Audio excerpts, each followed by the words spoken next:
Mood, penicillium और Aspergillus. ठीक है, ये हमारी कौन सी होगी, मेजर ग्रुप्स हो गए, क्लासीफाई किया गया माइक्रो ऑर्गेनिज्म को। ठीक है, मेजर ग्रुप्स में। ठीक है, उसके बाद वायरस की बात आई तो ये भी माइक्रोस्कोपिक्स था। ठीक है, तो उसके बाद ये मैंने ये डायग्राम ड्रॉ की है पैरामीशियम की और अमीबा प्रोटियस की। ठीक है, ये भी यूनिसेलुलर ऑर्गेनिज्म है, प्रोटोजुआ ग्रुप से बिलोंग करते हैं। ठीक है, तो पैरामीशियम की अगर बात की जाए तो ये एक इसका एंटीरियर एंड होता है और एक पोस्टीरियर एंड होता है। दो कंट्रक्टाइल वैक्यूल्स होते हैं। कंट्रक्टाइल एंटीरियर होता है जो ऊपर वाली साइड में प्रेजेंट होता है और पोस्टीरियर जो नीचे वाली साइड में प्रेजेंट होता है। ठीक है, दो न्यूक्लियस इसमें प्रेजेंट होते हैं। एक को मैक्रो न्यूक्लियस बोलते हैं, मैक्रो आपको समझ, माइक्रो जो छोटा और मैक्रो जो बड़ा हो गया।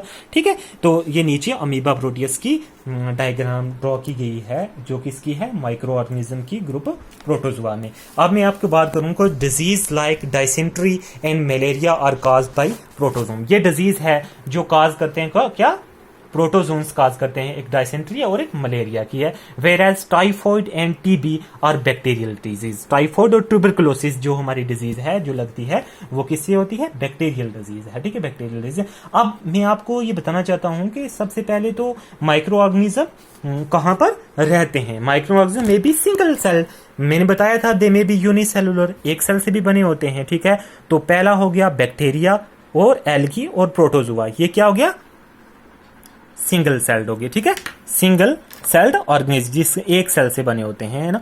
तो दूसरा हो गया multi cellular such as algae and fungi, ये मल्टी सेलुलर ऑर्गेनिज्म हो गए। ठीक है, अब हम पढ़ेंगे फ्रेंडली माइक्रो ऑर्गेनिजम्स। ठीक है, जो हमारी बॉडी में जिसका कोई फायदा होता है या हमारे जिससे हमें कोई फायदा हासिल होता है। ठीक है, micro organism are used for various purposes. They are used in the preparation of curd, bread and cake. किसमें, दही जमाने के काम आता है। ठीक है, ब्रेड, ठीक है, और केक में भी बनाने में हमें माइक्रो ऑर्गेनिज्म जो फ्रेंडली होते हैं। ठीक है, उनका नाम भी मैं आगे आपको बताऊंगा। Micro organism have been used for production of alcohol synthesis. तो आजकल की एजेस में अल्कोहल भी माइक्रो ऑर्गेनिज्म की मदद से बनाया जाता है। ठीक है, तो मैं आपसे एक बात करूं कि सॉइल की फर्टिलिटी एक ऐसा माइक्रो ऑर्गेनिज्म होता है। ठीक है, बैक्टीरिया होता है। ठीक है, जो हमारी क्या होता है, सॉइल जो सॉइल में होता है, लेकिन वो क्या करता है, सॉइल की फर्टिलिटी को, जरखेजपन को क्या करता है, इंक्रीज करता है। ठीक है, तो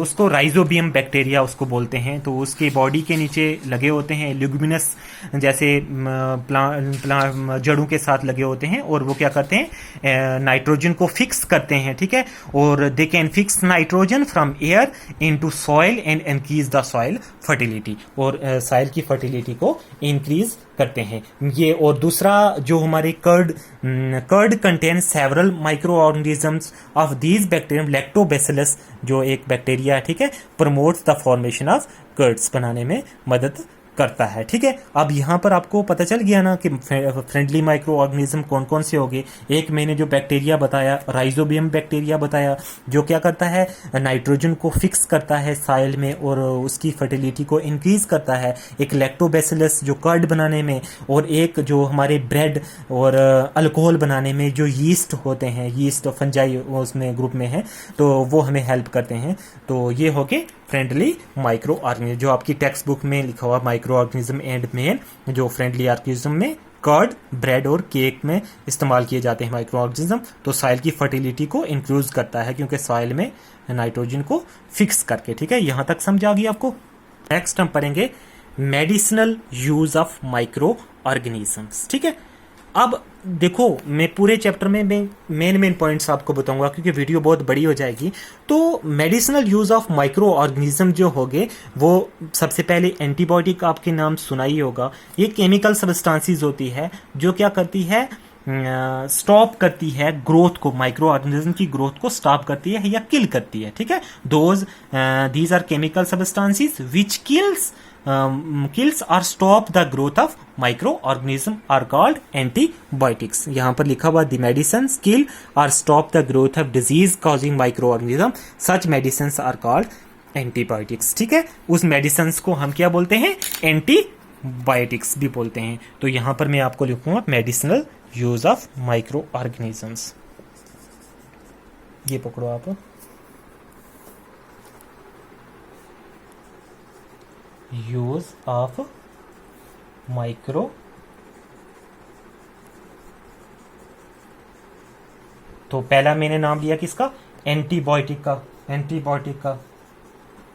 बायोटिक्स का। इसकी डेफिनेशन मैंने आपको बता दी कि these are chemical substances which kills और stop the growth of disease causing micro organism are called antibiotics. तो एक साइंटिस्ट था जिसका नाम था इन 1929 फ्लेमिंग, ठीक है, अलेक्जेंडर फ्लेमिंग। यहाँ पर आपकी बुक्स में, टेक्स्ट बुक में लिखा भी है अलेक्जेंडर फ्लेमिंग, जिसने डिस्कवर की थी एंटीबायोटिक, ठीक है। उसका नाम क्या था, पेंसिलियम, ठीक है, पेंसिलियम आजाद की थी। यहाँ पर मैं आपको शॉर्ट में लिख भी देता हूँ, पेंसिलियम, हाँ, किसकी आजाद की थी उसने, क्या, पेंसिलियम। वो असल में है क्या है, एंटीबायोटिक्स है, ठीक है।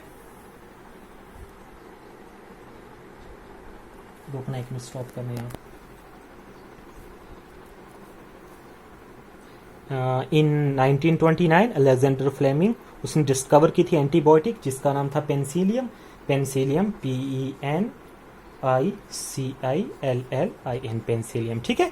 ये एक साइंटिस्ट था, ठीक है, एंटीबायोटिक। तो एंटीबायोटिक के बारे में मैंने आपको बता दिया है, ठीक है। ये आगे जो मेडिसिनल यूज भी हम करते हैं किसका, माइक्रो ऑर्गेनिज्म का, ठीक है।